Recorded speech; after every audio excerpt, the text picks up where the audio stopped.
Hi participants, how are you? Welcome to this presentation. It's about spinal injury management.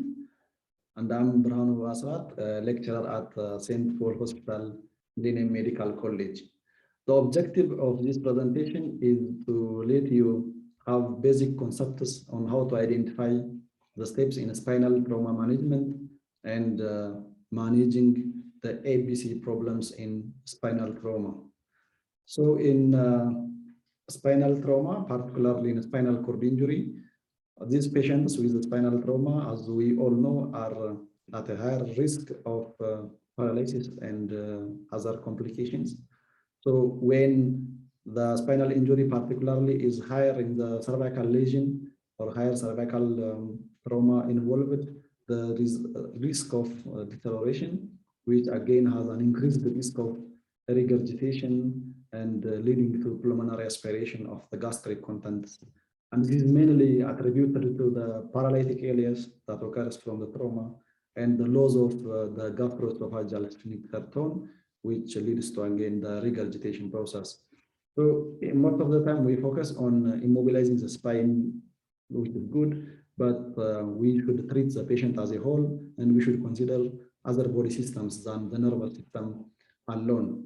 So to do that, we have to have this network of steps to be followed in management, as we do it in other trauma. The spinal injury management should also focus on emergency care, which usually is performed by the paramedic in the pre-hospital environment. So that emergency care, again, should be supported by other means to be taken. And again, immobilization should be at the heart of spinal trauma management. Surgical management and rehabilitation will also be continued in the definitive care setup.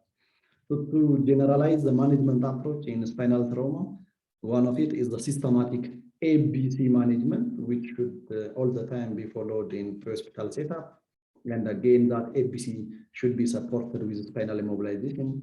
And then patients with ABC managed and the spinal immobilization performed has to be taken to definitive care, where surgical therapy, as we have said, and the rehabilitation will be conducted. In the ABC part, so it's dependent on the famous DRS ABC. So we should all the time avoid danger in the area. We should check the patient's responsiveness. We should scout for help and get additional help. And we should assess the airway, the breathing, and the circulation like we do for other trauma patients.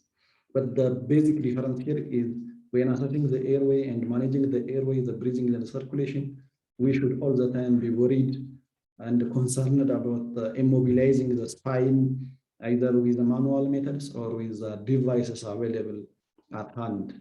As you all know, 80% of all cervical cord injuries require ventilatory support, and we should be thinking about intubating those patients and providing oxygen through that tube. And there should be a low threshold for intubation and to start ventilatory support. In apart from the ABC, the spinal immobilization is one important management strategy, and it can be achieved by a variety of options. Manual inline stabilization is one of it, and there are some steps to be taken in manual inline stabilization. Cervical collar application, short backboard and long backboards are also used in the management of spinal trauma.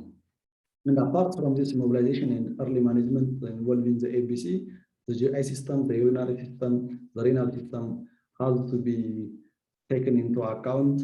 And patients has to be transported into a definitive care setup, but we should also avoid the occurrence of additional trauma on a patient because of our intervention.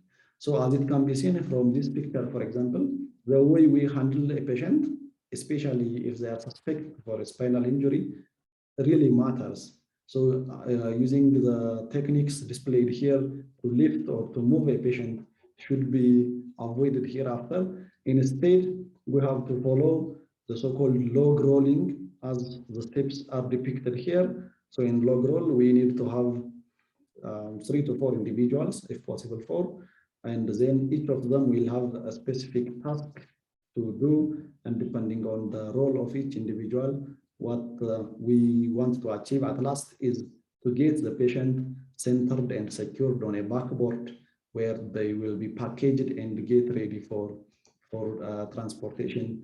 And when transporting that patient again, the patient has to be secured with straps at a minimum of 4 different sites, which are shown here: in the lower leg, in the upper thigh, the abdominal region, and on the thoracic region.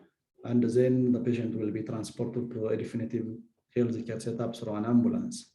Thank you all. This is the brief management options for spinal injury in a pre-hospital care setup. Thank you.